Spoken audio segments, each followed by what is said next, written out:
తల్లి సంతానమైన మనలాగా ఉండగలరా?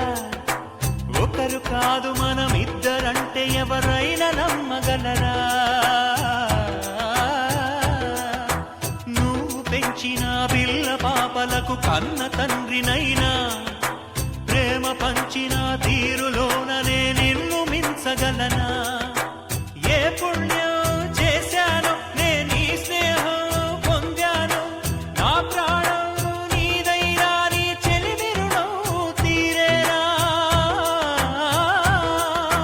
నీకు సేవ చేసేందుకైనా మరు జన్మ కోరుకోనా? స్నేహానికి చలికాడా, దోస్తీకి సరిజోడా, ఏళ్ళెదిగిన పసివాడా ఎన్నటికీ నిన్ను వీడా? నీసమున్న నేస్తమా నీకు రోషమెక్కువా? రోషము